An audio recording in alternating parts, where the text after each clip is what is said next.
Physical abilities such as strength, speed, agility, endurance, and coordination are fundamental in sports. But mental abilities such as focus, concentration, motivation, confidence, resilience, and decision-making can heavily influence an athlete's performance, especially when it matters the most. If you want the mental edge in sport and life, check out the Max Out Mindset for Volleyball book and workbook or the Max Out Mindset for Softball book and workbook.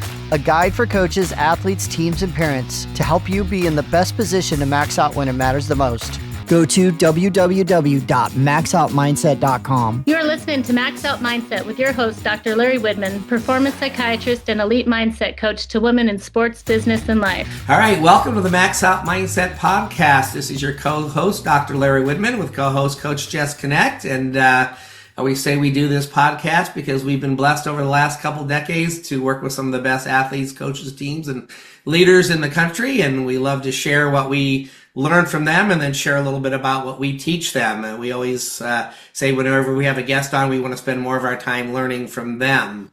Our definition of maxing out is given the health, the talent, the depth, the intangibles. Can an athlete or a team reach the limits of their capabilities? And then can they do it under pressure when it matters the most? Because we always say if you can't do it when it matters, what's the point?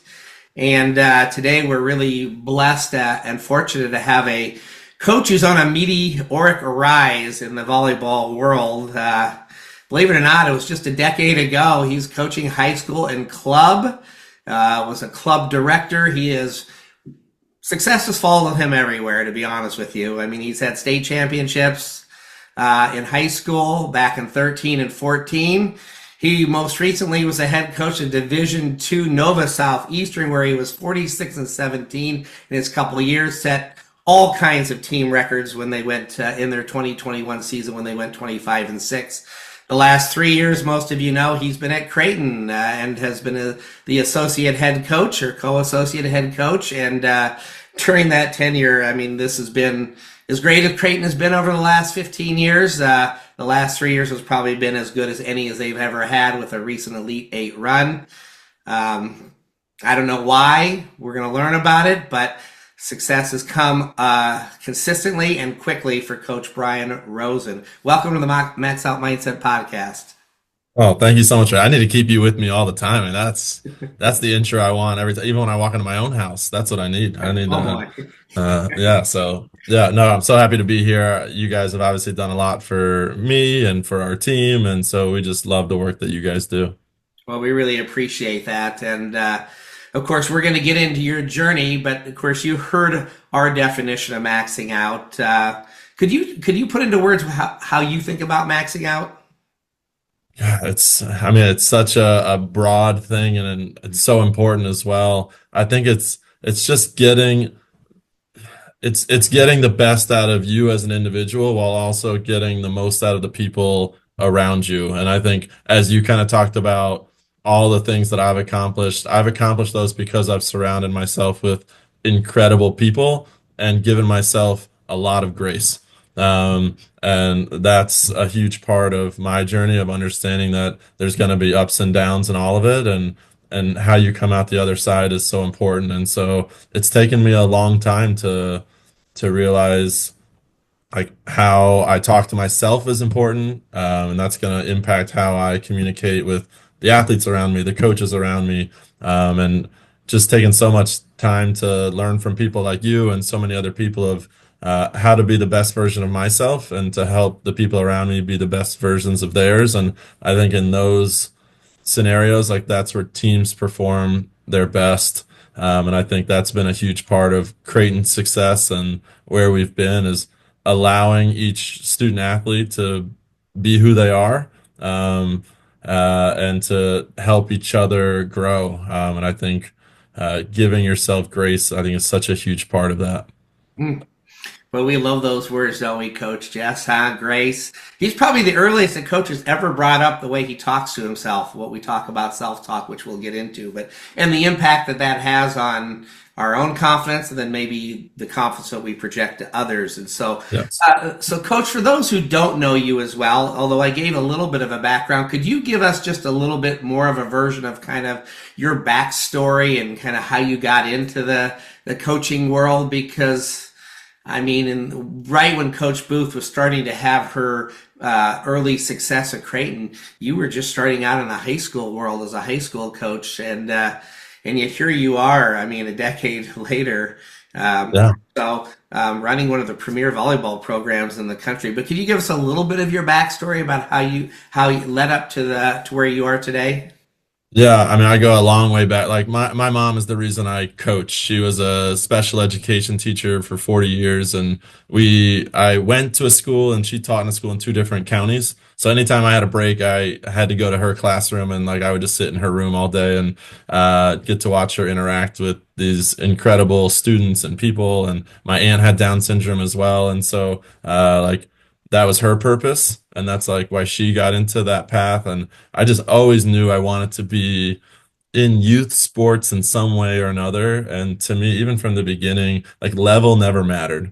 And so I went to college as a sports management major. I started a men's club volleyball team there. I started coaching the women's club team. And then when I graduated, I moved to Charlotte. I just knew I wanted to coach. I didn't know how. My first coaching was a U13 baseball team. I met a guy in a grocery store. I was wearing like a South Carolina baseball shirt. I had not played baseball since middle school. And he was like, "Hey, we're looking for an assistant coach. You want to come?" I was like, "Sure." I was 21 years old. It didn't matter. And then that coach ended up leaving, and I became the head coach of this team. And that was my first coaching experience. And so then I started coaching club at Carolina Juniors volleyball, just doing like rec league pickup, or like the gold and silver like recreational teams, and then quickly became a head coach of a varsity team there. I was 22 years old. I'm not sure if they even knew how old I was when they made me the varsity head coach of a decent high school team. And then I became a national coach there and kind of worked my way up. And so I really had no ambitions to be a college coach. I loved coaching high school. I loved the relationships that I was able to build and the growth that I was able to see during that time. I mean, Jess knows as a club coach, like you just see so much growth in that time.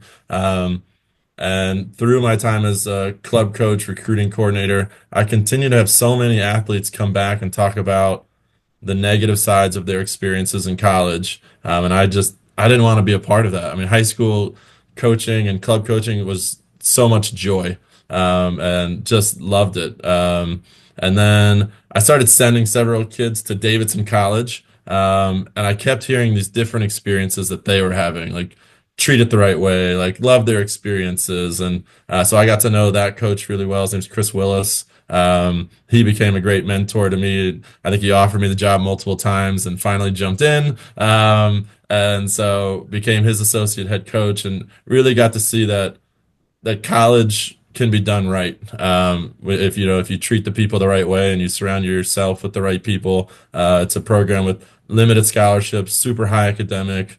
And that kind of became my passion. And so from there, I took the head coaching job at Nova Southeastern University, which is a Division II school in South Florida. They had won 3 games the last 3 years, I think, before that. But I felt like there was a blank slate there, and I had an opportunity to build something. And so there were 4 players left on campus when I got there, a pretty broken culture. And that allowed me to bring 12 new players my first year and start from scratch. And year 1, we won 21 games, I think. And year 2, we went to the NCAA tournament and lost to the eventual national champion. And so, and then I got a random call from Coach Booth. And I'd never met her before in my life. And I just had heard so many amazing things. She actually, Lydia Dimke was one of her former athletes. She was my volunteer assistant at Nova Southeastern. I became friends with Ryan Meek, who was a former assistant here. And I just always heard all of these things about this Creighton program, which it was hard to believe because I thought the only places that you could create true, real culture were at smaller, high academic schools. So to hear that there's this top 10 volleyball program out there that is doing things the right way was always special to me. And so when she called, I absolutely took the phone call and came out here, and it's been everything I've heard and then some. It's just such a special place here, and what she's created from a culture perspective to just treat people the right way and create an atmosphere where people are able to max out. And I think her and this coaching staff, Angie's been a huge part of that, have really allowed these student athletes to be their best selves, and that is so important to me. And well said there, right, Coach Jess? Before I turn it over to you, I got one more question in this stream of thought here. You probably aren't going to like it, but when did you figure out you were pretty good at this thing called coaching? When did you figure it out, and why? Man, I don't know. This is a great question. So I got this, this off season, I've had some opportunities, which has made me think like, okay, like maybe I am, because when I got here, I was asked like kind of what the dream job was, and at that time it was pretty small. And because again, I just want to be somewhere where I can make a big impact and be around the right people. And then I've had some opportunities, and I've told them all, like, I thought at NSU, like I was a great head coach. Like I thought I had it all figured out. We were successful and all these things. And then I came here, and I mean the amount of things that I've learned over the last 3 years from Coach Booth, I am so much better as a head coach now than I was before. So I would have told you 3 years ago that I was a pretty good coach, and now I'm like, okay, well maybe now I'm a really good coach, but you know what? In a year or two, I'm going to be a better coach then than I was now too. And I think, I think the players that have played for me know that I care about them as people, as volleyball players, as everything, and that's my success. And so when my high school athletes still reach out to me and the club athletes still reach out to me, like that's how I know like I've done the right thing. Love that. Coach Jess, thoughts? Yeah, I mean, Brian, you talk a lot about it. Sounds like a growth mindset, and you are growing as an individual, as a coach, and all the other roles you play. I think of this question of, has there been a lesson or a point in time that almost had you pivot that has led you to where you are today? And you have had so much growth in so many various roles. Was there one that really stood out to you that has put you on the trajectory that you're on now? Yeah, I kind of go back to that time where I thought the only place that I could have like a true real impact on the student athletes was in the high school level. And then that transition to Davidson for me was huge because I just think there's this huge need for the right people like in the college athletic landscape, especially as things continue to change in what we do and where we're becoming a lot more transactional and all these kinds of things. Like I think there's this incredible space and need for for good coaches and good people to get into this space.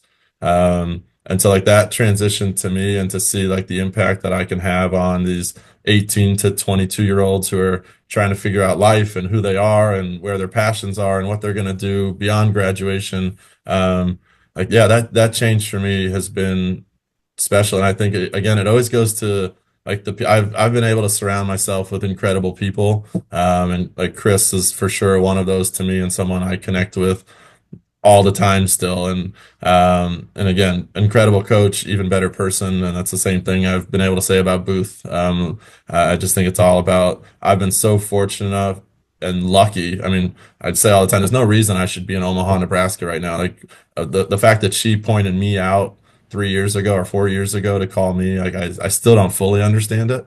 And so there's this some kind of higher power and the things that are connecting us all. So to point to like one thing of what changed it, I don't know. I just feel so lucky to have been around the right people at the right time. And I want to point out, you said transformational in there a couple times. Yeah. And I think there's been transformation for you as a coach and your mentors, but you also talk about the culture you're building that's transformational. Can you give a definition of that in your own words? Yeah, I want you to barely even like recognize the person you were when you showed up at Creighton.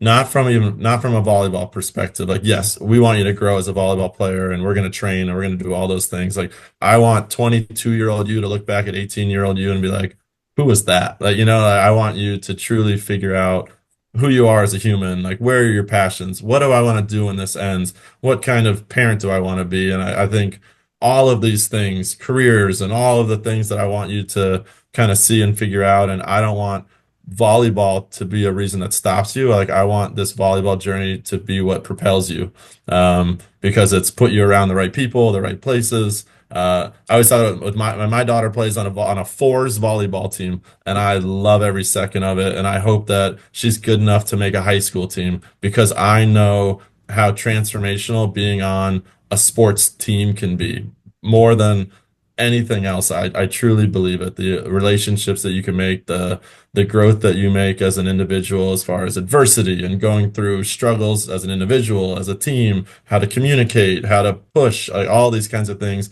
that I don't think anything else can teach. I truly believe that team sports should be a requirement for everyone. I don't care what level of athlete you are. And because I know for me personally, and from what I've gotten to see as a coach, like the transformation that comes from being on a team, and I've watched it now with my own daughter, who's had some mental struggles of her own through moves and changes. I mean, the growth that she's had in the last 3 years of being on a team sport has been transformational. I mean, she's a different person now than she was 3 years ago, and that's what I love to see, like through this journey of college as well. And as we watch, even like Kendra Waite, I think, is a great example.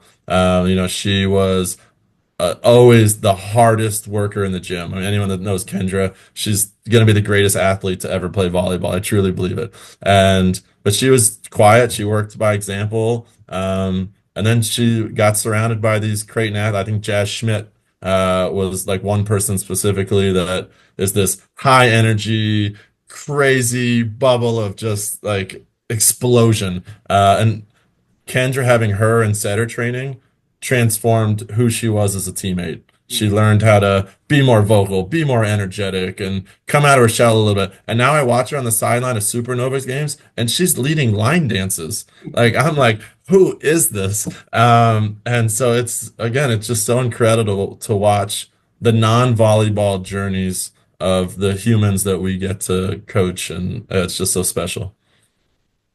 I think those types of stories will etch, those specific moments in time that you're thankful that you stood on the ground and the culture and the work that you're doing. And I know Doc and I are very blessed and thankful to work with coaches and programs like you and at Creighton.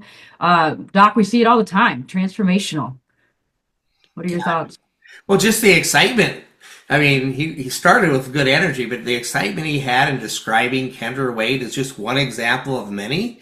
And I think also just bringing up his daughter and the transformation that she has had, because we don't talk enough about how hard it can be at times for kids, in the coaching world, where there's lots of moves that take place and they can happen quickly. And, especially when you're running a program where you have to do everything yourself. I mean, the hours are crazy, and then sometimes the kids, they have to take a back seat in certain moments because it's just required. But just to hear him mention that his daughter is growing through this as well is probably, it's sort of a part of why we do what we do, isn't it? To watch transformation of athletes. But we love to see coaches grow and everyone that's associated with the coach grow. So, Coach Rosen, why do you think you were picked?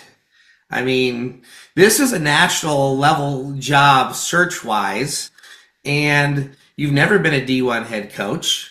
We've talked about your history of success. It's well documented at every level, but it's never just about winning. Why do you think you were picked to be the next leader of Creighton volleyball?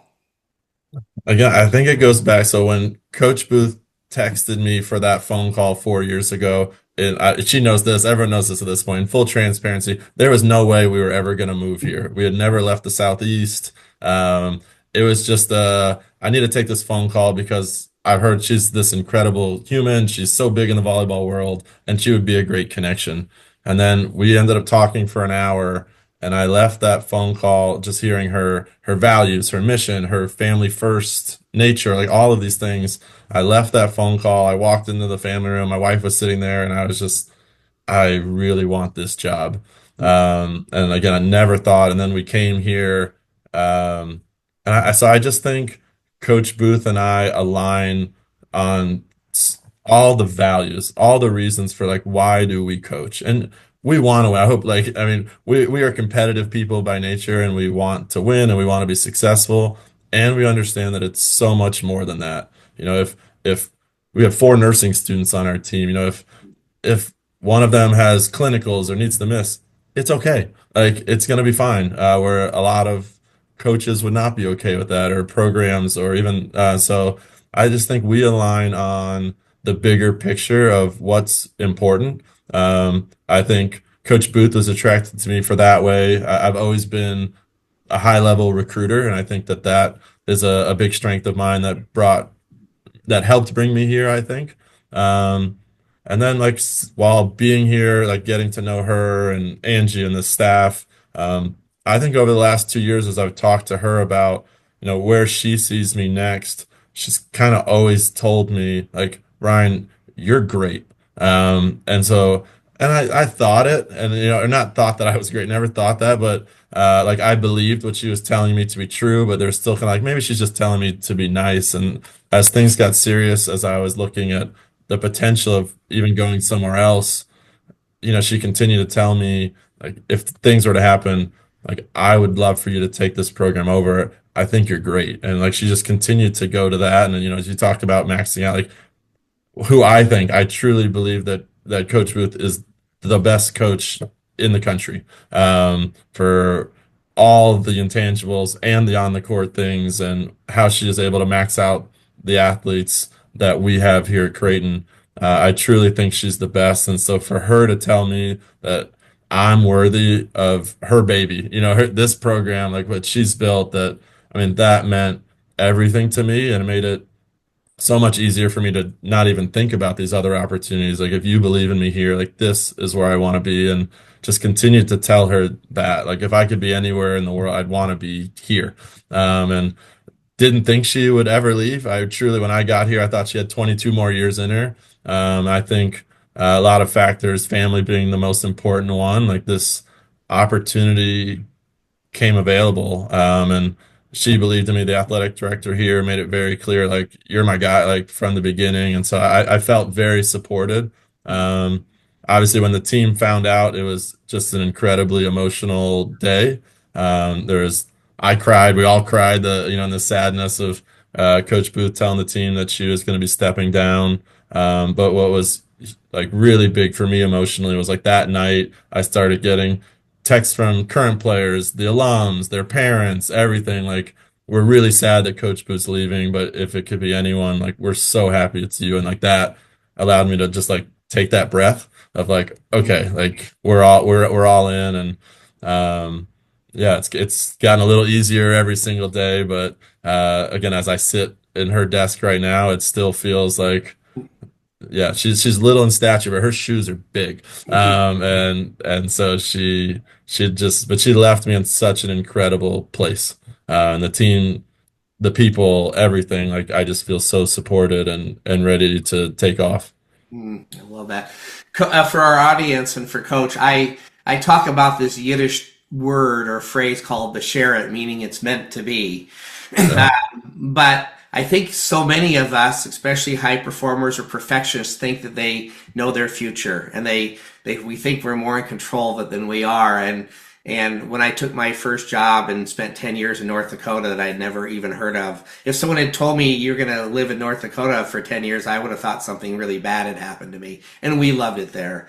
But I was thinking about it with your journey, what so many other coaches go through. Like you said, there was no chance we were coming here. So if you were reading your life story in advance somehow, and someone said you're going to be in Omaha in 2021 or 2022, you would have said, how's that possible? That's not my story. And so I just think it's kind of cool because so many kids and athletes and coaches get anxious about, well, I don't know what's going to happen next, or I think I know what's going to happen next. And you're just one of dozens of examples that we get to observe every day where we really don't know our futures. And then all we can do is, make the best of it. And like you see, put yourself in a position to max out, which you did.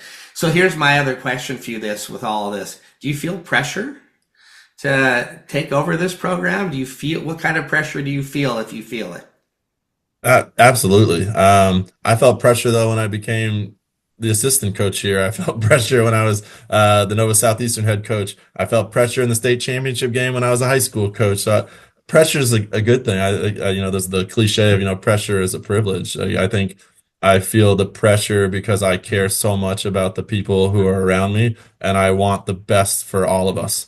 I want the best for our administration, our athletes, our coaches. So, stepping into this role puts more of that pressure on me. But I know that I am surrounded by incredible people that are going to support me. And the most important people are in my house. And I know that they're going to love me no matter what. And so, yes, we have big goals and big aspirations to continue the trajectory of this program. I told Coach Booth 4 years ago on the phone that our goal is the Final Four, or her goal is the Final Four, and I want to help her get there. And so my only regret is that we didn't get to go there together. We'll blame Penn State for that, not letting us have one more set. But that continues to be the goal, but it's a volleyball goal, but it takes so much more than that. And so, yes, pressure is a real thing. Our players will feel the pressure, and that's part of why we work with people like you and why we really stress the mental side of things, because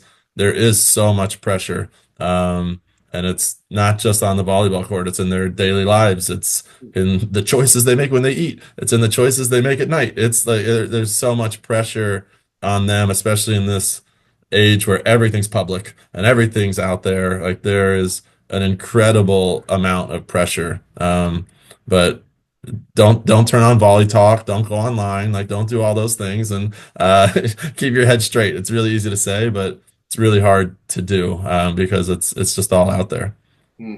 And we love pressure as a privilege. And we always say from the mindset side that pressure can either be fear or excitement, right? And if we've trained confidence, this is how at least we think about it, is that if you train confidence, right, you'll have nerves, you'll feel pressure, but it won't be fear-based. It'll be excitement. And we have all kinds of strategies to deal with our nerves as long as it's not fear. And if we put in the work and we know how to talk to ourselves, and our teammates and coaches know how to support us and pick us up, etc., well, then as we train the ingredients of confidence, nerves are fine because there's no fear associated with them. Yeah. I think on that's a thing that on the very first call with Coach Booth, that again, one of the things that really attracted me, she says this a lot, but she said in the first call, you can train by fear, you can train by love. We're going to choose love. And that was a big thing, because I told her that a lot of times people go get a male coach because they can bring the hammer and be tough. And I told her on the first call, if you're looking for a yeller, a screamer, a cursor, that's not who I am. And so then she kind of went into that, because it's so true. I could run you to death and probably get a little bit more out of you, or right, I can show you the way and talk to you the right way and get something out of you differently. And I think that creates long-term results, where running a sprint or getting yelled at might get something right in that moment. And so I think that's a really big difference between those two things. I like that you brought up kind of fear. I love that. Coach Jess, you've been a multi-sport athlete. You're a mindset coach and a volleyball coach. When you hear him talking about, how we manage pressure and everything else he said, what comes to mind for you? I think winning championships, right? Getting these reach goals, going after success is really, really hard. And I think our athletes and maybe our audience coaches, we don't hear it enough, that we can do hard things and we can handle it better. I think Coach Kara Lawson from Duke Women's Basketball coined that phrase. I want to do two things, and I want to run it back, because for you to be a successful assistant coach to a head coach, and now you're in the head coach role, we have a lot of assistants in the audience that want to know, how do you be a really successful assistant that has propelled you to have the position that you have now, the call to say, hey, I think you're the guy to be a head coach at a program that is so well successful, in a success story. What are 2 or 3 things that stood out to you to be a really great assistant? Yeah, I hope that for all the assistants out there, you get to work for a head coach who allows you the space to be and do what you're great at. And I've been so fortunate enough to work for coaches like that. So I think it's critical as an assistant to learn what are the goals of the head coach, and where are the spaces that I can help fill. So whether that's recruiting or phone calls or getting involved in different things. And then not being afraid to ask the questions. So when I got here, one of the things that I missed the most from being a head coach to being an assistant was I love practice planning. I love getting to run practices, and Doc's been in our gym before, and you've all been in our gym before. I am so passionate about bringing energy to practice and that. And Coach Booth, when I brought that up to her, was oh, you like that? Here you go. And so again, and that's something that's really important to me as a head coach, whether it was at NSU or here, figuring out what are you great at? And that's one of the questions as we're hiring an assistant now. That's the first question I like to ask. what makes you great? Like, what are the things that you're passionate about? And, I'll ask, like, if you could write the perfect job description, what is it? Because I want to learn, like, what are the things that they're passionate about? Like, what do they want to get their hands into? So I would stress to assistant coaches, like, have those conversations with your head coaches about, here are the things that I would love to learn more about. Here are the things that I am great at that I would love to do more of. And then hopefully, like, you're surrounded by other coaches and have a head coach that is going to, like, take you under their wings. So if it's something I'd love to learn more about, setter training. Oh, great. Well, like, come join me at the setter training stuff then. Like, come learn, so, like, doing those kinds of things. Because even at this stage, I still watch, every time I get a video with, like, drill ideas, I watch every single one of them. There's nothing, because you never know. I've stolen drills from middle school coaches before. Like, that's the greatest part of coaching, is we're all stealing from each other. It's the one thing in coaching that I think probably goes across all sports, that there's nothing that's just, like, created. Like, we're all seeing something and be like, that's cool. How do I adapt it to my gym? And so you see a team doing a system or a drill or any of those things. So, I think that's critical as an assistant, is just, like, you have to continue growing. So get outside of your comfort zone, and try to learn as many new things as you can. Because there are lots of head coaches, or lots of assistant coaches, who don't want to be head coaches, that are lifelong, incredible assistant coaches that want to be in that role and be high level trainers and do all the other things. And they're such a huge part to the success of any program. So I just think there's so many little incredible parts. Being the assistant, you get to kind of be the fun one a little bit more. So because they don't they don't have to make the decision 100% of who plays and who doesn't. And so sometimes when you take one hat off and you put on another, all of a sudden you're the villain. But it's okay.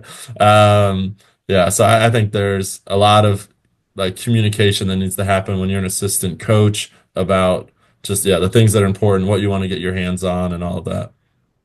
And thank you for sharing, because we hear a lot from our assistant coaches, and we work with a lot of head coaches too, but those roles are both valuable, and they both bring certain special things that can help make a culture really special. And then the second part of this question, what is it like to, one, train mindset and understand the value, which is the first part. But the second part is, how do you sustain the growth for mindset? You talk about training confidence in yourself as a head coach, but also your assistants, as much as we train it in our athletes. How do you do it for your staff? Yeah, I think for the staff, like, I was a like, when I was at NSU, the pay was not great. So I was the head coach there. I was a club coach. I ran the little kids volleyball. I was working from 7 a.m. to 9 p.m. every day. And, like, I was not the best version of myself as a parent, a husband, a coach. Like, I don't feel like I was able to really, like, give all that I wanted. And that was honestly another huge part of why I wanted to leave and take this position, was hearing Coach Booth talk about how she was going to teach me a better work-life balance. And that's been a huge piece of something that I've learned, that you don't have to work from 7 to 7. That, like, get the job done, do what you need to do, and do the things that make you happy and passionate, like, outside of here. And so if you need to come into work an hour late because your daughter has something in the morning, or leave early because your daughter's playing in the strings concert or whatever, like, go. And so I think that's been a huge change of my personal, like, mental growth. And I think the coaching staff here is just learning how to balance being a coach and a human. And also, like, bringing that into the gym. Like, that's been different to me. Like Coach Booth has allowed me to bring my family, and Coach Angie's family, and Adam, our other assistant's about to get married, and we did his wedding shower, like, in our lounge last week. Like, bring all that in. Again, like, Doc Widman comes and does, and I think you were there this year too, like, doing, like, vulnerability activities with the team, like, allowing all of us to see each other beyond the volleyball court. Like, we are all humans, full of flaws, and full of hardships and all different stories. And so allowing them to see the joy and the struggles of being a parent. And they got to see that with Coach Booth last year, missing her daughter's college games. Like that was really hard on her. And so again, allowing our athletes and us as coaches to be human and to see all those things. And so I would just encourage all young coaches out there that you can do all of those things, but you have to learn how to prioritize and like make time like, for that. So I think that's been a huge mental shift for me as a coach, and something that like I will continue to stress as I continue in my coaching journey. And there's a professional vulnerability that you're talking about that helps connect a culture, both you as a human, as a coach, as a dad, all of the roles that you play, all of the roles that your staff plays. There's freedom to have a professional vulnerability to be able to say, hey, we don't have it all figured out. And as you mentioned, the first couple minutes, it's all about grace. And so Yes. grace and growth. And Doc, I'll turn it back to you, but you already touched on vulnerability. We're in the good stuff now. I Yeah, love it. sticking with vulnerability and and without revealing that, but since you brought it up, there was a moment of vulnerability in that last session, and we always Yeah. ask the coaches to participate. It's not required, but usually with teams we're with, the coaches see the value for what you said, to be seen as a human, because sometimes our athletes see us as this coach who makes these decisions about playing time, and they almost see us less than human in some ways, even though they know we aren't. And then we have these meetings where we share things that to be seen. Sometimes, like you said, sometimes it's really cool things. Sometimes it's struggles, it's hardships. But the thing that stood out to me without revealing the backstory to it was when you shared something in that meeting, I just remember there was another athlete in there who reached out to you like right in the middle of the meeting just to say she understood kind of what you were thinking and feeling. And to me, I'm like, that was just one of many reasons I'm like, this is gonna be a special team. Like you just see it and feel it. Why do you think vulnerability is so important for a team and and the coaching staff? And and I guess tied to that, why did you feel so empowered to share what you were thinking and feeling in that moment? I think I was able to share what I was feeling that moment because I trust this group so much, and I know that they love each other, they love us as coaches, and I think it's important for everyone to see who we are, flaws and all. Because I think, especially as coaches, they get to see us for a few hours a day. We're high energy, we're having fun, it's great, it's volleyball. Like they don't get to see, just like we don't get to see with them, like what the other 22 hours of their day look like sometimes. And I think everyone's story is so different. And I thought it was important for them to know, like, I don't have it all together either, and neither do you. And you don't have to, and it's okay.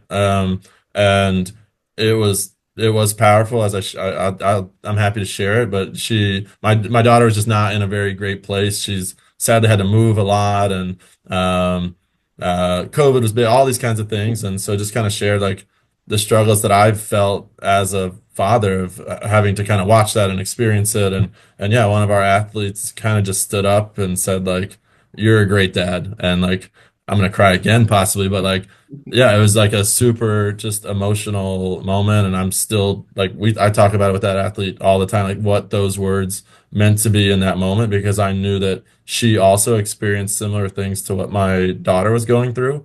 And so to kind of hear that was, oh, I mean, it was everything to me. And but again, our team was telling stories about loss of parents and all that, because again, for if you don't know, you don't know. And so it was so important for all of our team to hear all the struggles that every one of our athletes go through. And your struggle is not more important or less important than mine. Like we all go through things and we all handle them differently. So it allows us to feel just empathy for each other. And I think, you leave that room just loving each other even more than you did before. And so when you go out on the court and it's 23-23 and you make a crazy error, I still love you. Like, it's okay. I'm so glad you went for that. Like, knowing that moment, I'm so glad you went for the big swing and you missed her hands, or you went for the line and it went out a little bit. Like, oh, I love that. And so I think that those vulnerability moments create that, and they also create opportunities for you to have smaller conversations. So obviously, like, that was a big one for me, but I think that allows athletes to come to me with little things, and allows me to go to athletes with, hey, I'm struggling today with this, and allows them as athletes to go to each other instead of hiding in their room and just like sitting with what they're feeling. Like, I think it opens the door for future conversations of, okay, I was willing to share this huge moment in my life with my entire team. So sharing this little thing, which might be a big thing to them in the moment, maybe it's a boyfriend issue or struggling with a test or not playing or any of those kinds of things. Well, now I feel more comfortable going to that athlete or going to the coach to have a difficult conversation because we've broke the ice in such a big way. And well said, isn't it? And yet, to be honest with you, your story was one of many, but the story you shared, maybe because I'm a parent too, I don't know, but like, it still resonates with me today. When I see you, one of the first things I think about was the feelings we had in that meeting and just your ability to break through to your team, for them to have you be seen in that moment and then be seen. And I always say the right words at the right time. Like you said, the athlete who said what she said, those were the right words at the right time. And we have to be able to create a safe space for our teams to be able to share a glimpse of who they are in the words they want to share and the way they want to share it, so they can get good at it. A lot of people see vulnerability as a weakness, and we see it as a strength, meaning if you can't learn to be vulnerable, you also numb all your other vulnerable feelings of joy and gratitude and happiness. And I think the bottom line for what you said and what we try to get at is, when you're vulnerable, it actually breeds trust, and then trust allows for other conversations. And then if we're just sticking purely to sport, to take a swing at 23 all, a fearless swing because you know your team has your back, whether you make an error or more likely probably put the ball down because that's what you're supposed to do, maybe doesn't happen if we don't have these vulnerable moments that are not forced, but created a safe space that allows the more important conversations that happen one-on-one throughout the year that then translate on the court in a real way. So, again, that was just a very powerful, we've done so many of these exercises, but that moment really stands out to me, and your ability to share what you were feeling truly in that moment. And so I always thought that was always like, all right, he's going to be either the next head coach here or somewhere big one of these days, because a lot of male coaches don't have that ability to, or willingness to show that side. All right. One other thing I was thinking of, you brought up that you surround yourself with great people. Coach Booth talks about that a lot. And there's this one core person in your program, right? That's Angie, right? Can you talk about, and she's also someone who doesn't like people to talk about her, right? But Can you talk about the role that Angie Oxley Behrens has had for the Creighton University program, and then what role she's going to be able to play for you to make this seamless transition to the next head coach of Creighton University? Oh my goodness, Scott. Angie it's funny, when I went through the process and I was calling people, like originally, like the assistant coach process, and I was going through it and I was calling people to ask about, like, should I take this job? What do you know about these people? And everyone's like, I mean, you're going to go for Booth, but you're going to love Angie. And that was everyone, always, the entire time. And so it's like, okay. And again, I had never really met these people. We found out after the fact that we were actually at a dinner once in Orlando, like kind of sitting across from each other, but we weren't like in a place where we actually even like talked to each other. So yeah, this new person, and she is just the absolute best. She take the coach hat off. She cares about you and everyone she's around as a person. She will know, your kids, your life, your family, all of those kinds of things. And she has two incredible kids as well that are kind of around this program. As an athlete, she was an undefeated national champion. And she is just like the best trainer. And so in the gym, she trains our pins. And if you want any kind of proof for how good she is, in the last 10 years, we've only played 6 outsides, and they've all been All-Americans, most of them like 4-time All-Americans. And almost all of them were not the number one recruits. Like they were, players that had a couple offers here, maybe a couple offers there. And again, when you talk about maxing out, I think what has always made Creighton so special is they get the most out of every athlete in the program. And I think Angie has played such a huge part for that. And then off the court, she's just the one that you always want to go to, like coach or player. Like you just know you can walk into her office and have a conversation about anything. And she will give you like the exact words you need. I mean, she's someone, as I again went through the struggles with my own child, like she's someone I went to and was very vulnerable in the office about, of just, give me some advice, or let's just talk about anything else right now and let's just laugh and find some joy. And oh man, like so when this kind of was all happening with Booth possibly leaving, like my first question to her was like, Angie's staying, right?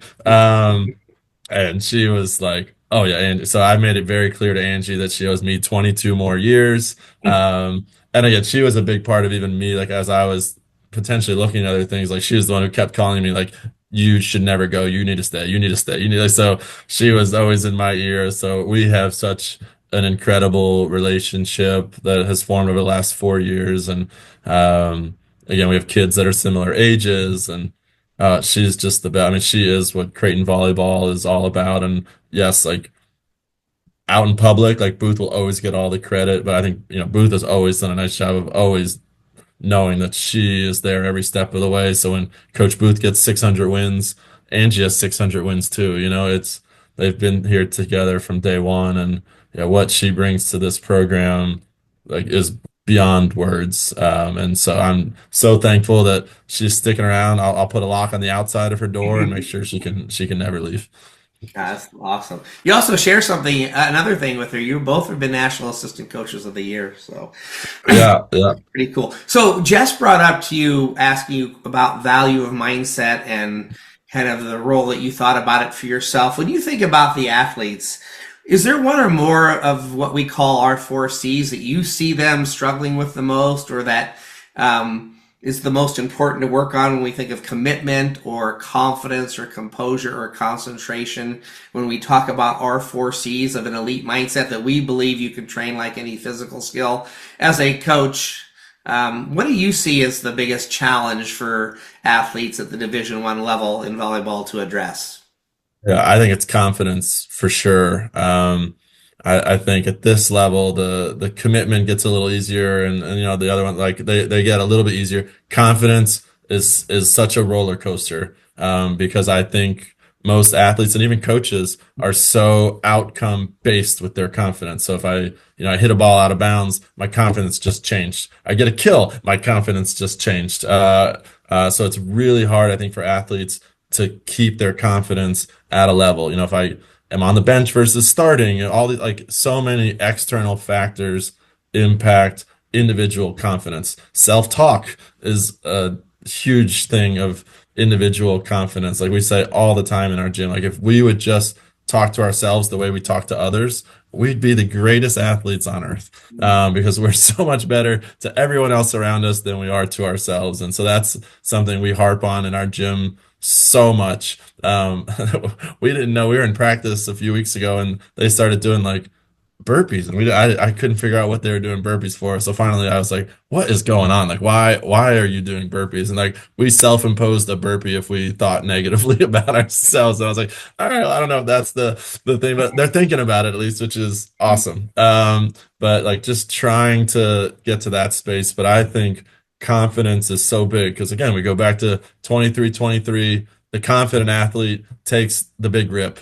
You see it behind the service line at 24-24, like you've been ripping 40-mile-an-hour serves the whole game, then all of a sudden it's a loopy 35. You're like, well, that's confidence. The toss becomes a little bit lower, the hand contact gets a little bit lower, and we shrink a little in the moment. So can you put yourself in that moment and go for it? Like we do so much visualization here. And I've even, like, we had our final meeting last week, and we got to play at CHI for our last scrimmage, which is like our big basketball arena. Well, our first 3 matches next year are going to be in big basketball arenas. And so like I really urge them, like throughout this summer, as you're doing serving reps at the in our practice gym this summer, like close your eyes and put yourself in that big crowd. Like I want when end of August, September comes, you've hit that serve 1,000 times. you've been at the PNC Arena or the Madison, or you've been at CHI, you've seen yourself in front of 10,000 people, and you've hit a 40-mile-an-hour serve for an ace over and over again. You've made the pass, you've made the swing, you executed the block. Like you've done that in your head 100 times, 1,000 times, so that when the moment comes, you've been there before. I'm such a believer in visualization and like the power that that can have, and self-talk. Like, we've tried to implement some of that things, but even just like every day saying like, I'm a great server. Like, so we're starting with some little things and, trying to see if that can make some big changes in just the way that we do things. So at Max Out Mindset, we talk about our third ingredient of confidence, meaning the role that my teammates or coaches can play. Sticking just with the coaches for a minute, what do you think you do better than others in terms of imparting confidence in your athletes? I think I don't over coach.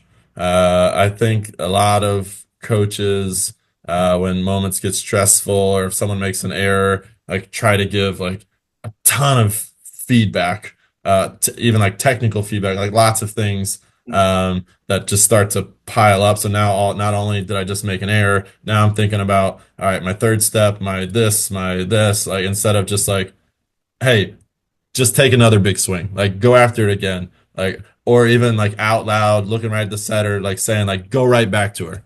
Like making sure that that athlete and if the setter doesn't set her again, it's okay. But like that athlete knows like, I've got full confidence in you. Like, let's go. Like trying to do things like out loud so that they know I'm ready to go. Like, hey, be ready to go again. Or that serve's coming right back to you. Here we go. Like just more like general confidence feedback versus like, all right, let's get that ball on our right knee. Like 99% of the time, they know. They like you don't need to tell them like hold your platform or whatever little like thing you want to give in that moment. In general, they just want to know that they got it. They want their teammates to like make sure they're okay. I think it's important for them to kind of move from the situation. Like my big pet peeve is like you shank a ball and you just like stand there and then like you just reset. Like I think it's huge to like leave the crime scene is kind of like the way I describe, like leave the crime scene, go make a connection and then come back. Like just kind of that like quick mental reset to be able to just refresh and get the next one. And again, like can you even in that 2 seconds close your eyes and see a great pass? I think those are really big things. But yeah, I think for me as a coach, I try to do less in those moments of frustration or like if I see someone's confidence waving. Something that we've started doing here as well is like we have little highlight tapes on the sidelines. And so like sorry if she doesn't like being covered, like Elise Getzinger loved it. And so she's someone who like, she got blocked or, made a mistake. Like she's someone occasionally would come out and we had just like a little clip. She liked it was the Louisville match that she loved the most. And just it was just I don't know 5 to 7 clips of her just being great. And like that helped her. Norris had one of those on the sideline. So those are some little things that we've kind of used over the years to be able to like quickly give some confidence back. I love that. We love the highlight reel. We challenge everyone to get 5 to 7 plays, a minute of their best plays. It helps them remember what they're thinking and feeling when they're at their best. And it's our fourth ingredient of confidence past success, meaning that last moment stunk.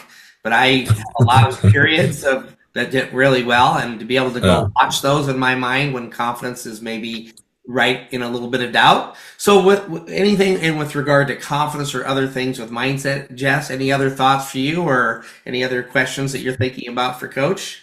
Yeah, Brian, this is $1 million question. Are you ready? Ooh. Oh boy. So when we talk about we're training confidence, all right, and concentration is a really big part of the elite mindset. But we have these athletes that are so elite in their thought process that are so hard on themselves. One mistake is just shoulders go down, head goes down, or their mind and the thoughts just start racing. And then our response is sometimes a negative response because we're so frustrated we made a mistake or we're not holding the standard or we let a teammate down. How do you train your athletes in the gym when we know failure is a huge part of success? How do you train them to go in a positive response physically versus a negative? Yeah, again, I think some of it's kind of what you say to yourself. We have a few athletes right now that we're really working on what they say out loud, like right after it happens. Like a few that are like, I suck, or I this, and it's like, no, like let's reframe that. Like this is what I'm going to do, or like that quick positive, like, hey, I got this next one. Like I love the players that they make a mistake, they're right back in there, they're staring down that server, like let's go. Like, can you get to that like little bit of swagger, a little bit of cocky confidence, like to come right back and be like let's go back at it. I think as coaches we are a lot in that.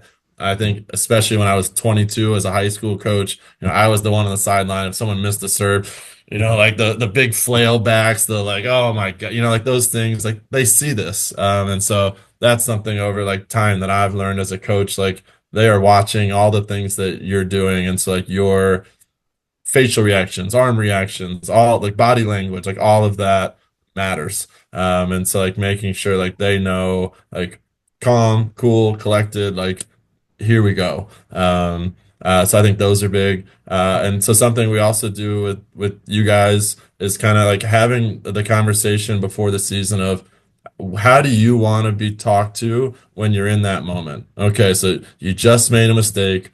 What do you want your teammates to do for you? And that was like because those are things that I didn't know. Like we have some athletes on our team that love handholds, and then we have some athletes on our team that are like, just give me a second. Like just give me a second, or just give me like one thing. Like we have some that don't love the like you got the next one. Like they'd rather you just like give him a high five, slap him, whatever. Like, here we go. Like, so that was like really like I never thought to like have that kind of conversation. So that was really interesting to see. And again, like you guys have brought that to our program, and I notice those things now. So like as like the game's going on, and I know that that's someone that loves like the physical touch. Like, and if I see they're not doing that right now, like that triggers something for me to have a conversation. Like, hey, like I see you're struggling. You're, I don't see you really connecting right now. And sometimes like that'll help them trigger. Like, yep, no, you're right. Like, and then all of a sudden, like they're thinking about it and starting to get back to who they are and what makes them feel more comfortable and confident. If you have an athlete that maybe is struggling to change or refuses to change, how do you handle that in a college gym?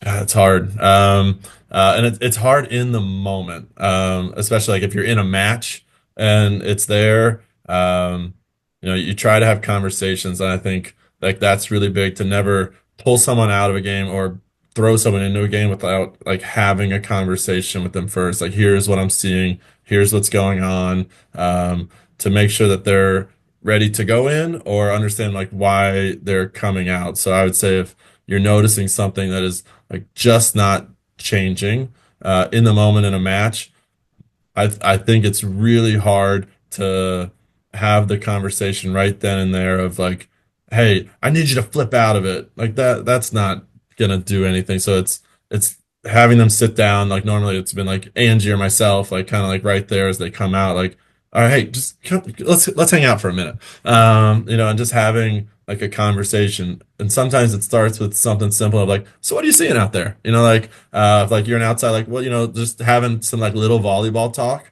to kind of open the conversation a little bit, like get them talking about what they know they're going to get right. Like, so like they're feeling like, yeah, like I think the block's taking away this, or they're serving me here, or I'm trying to get outside to this spot on defense, or like let them talk about some tactical things that they can get right and get a little confidence about what they're saying. And then maybe bringing up, okay, well, I'm kind of noticing, you're struggling a little bit with this or that, and just allow them to understand that we see it, like we understand that things aren't going exactly the way they want them to go right now.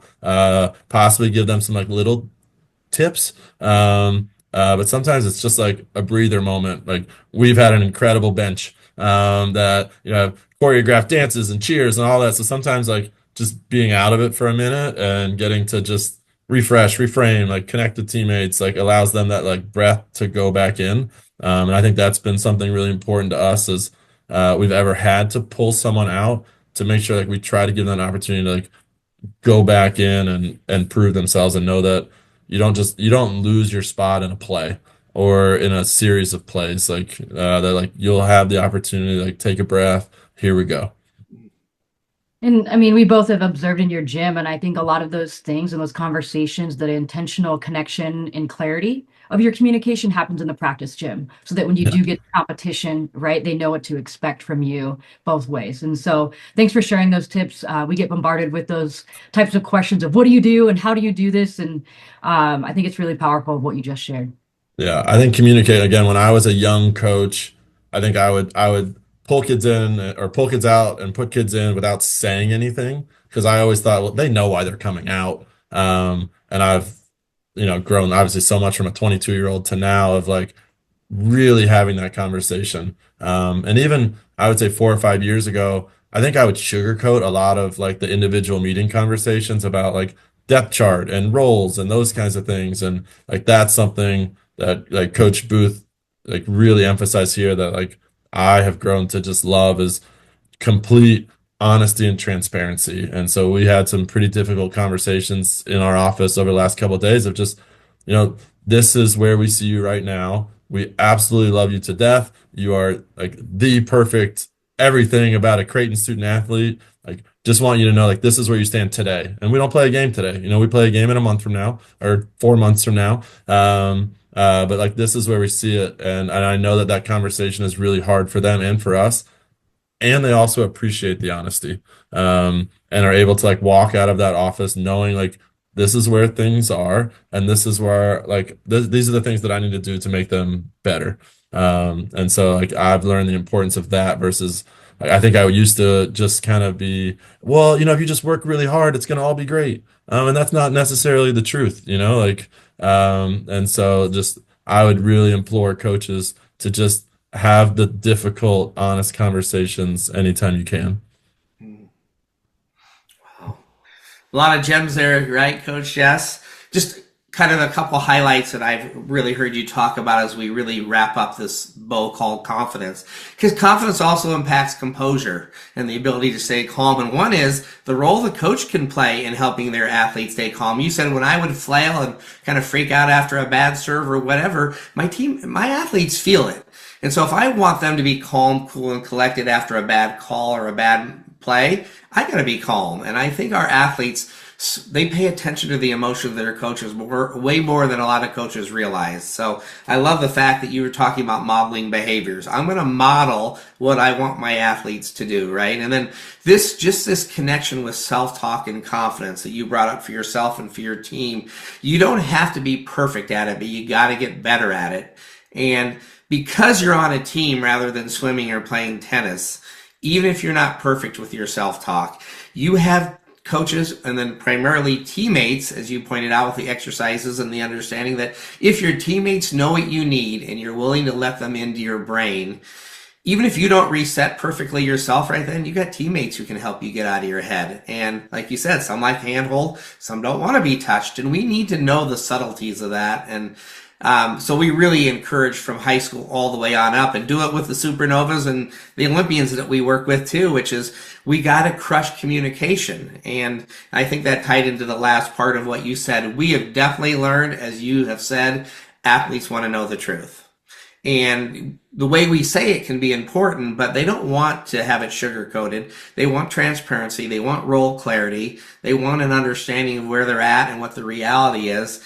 And I think we owe our athletes that at all levels, that respect. But that comes from all kinds of other things, vulnerability and building relationships so we can have the hard conversations. So, I mean, we have covered a lot of cool things with Coach Rosen. I think everyone can tell why he's meant to be the next coach here, just through this journey and the way he thinks about things. And I don't really have any last thoughts right now or questions right now. Coach, do you have any last thoughts or anything that you want to share that we didn't bring up or thought about with you today?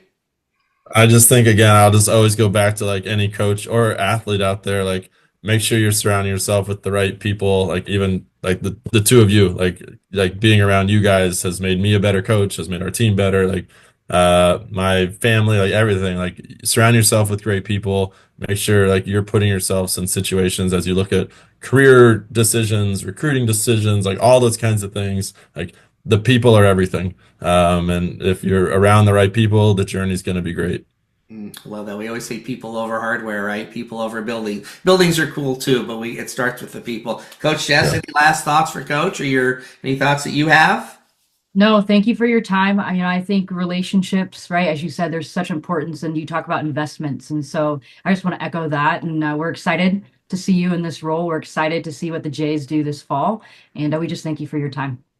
Thank you, guys. We'll see you here in the fall. Yeah, Coach Booth called me and let me know in advance what was happening and told me who was taking over. And I just, there was a real sadness, I think, that I felt and that you've all felt, but then there was like this joy going, I know she's hired the right person for all, and you've been able to articulate that now to people who may not know you as well as to why you were the right person at the right moment to take over this really cool program that we've all fallen in love with. So thank you for your time today, Coach Rosen. Best of luck to you, and look forward to continuing to collaborate and cross paths with you in the days, weeks, and months ahead. So thank you for being on the Max Out Mindset podcast.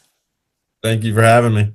Physical abilities such as strength, speed, agility, endurance, and coordination are fundamental in sports. But mental abilities such as focus, concentration, motivation, confidence, resilience, and decision-making can heavily influence an athlete's performance, especially when it matters the most. If you want the mental edge in sport and life, check out the Max Out Mindset for Volleyball book and workbook, or the Max Out Mindset for Softball book and workbook. A guide for coaches, athletes, teams, and parents to help you be in the best position to max out when it matters the most. Go to www.maxoutmindset.com.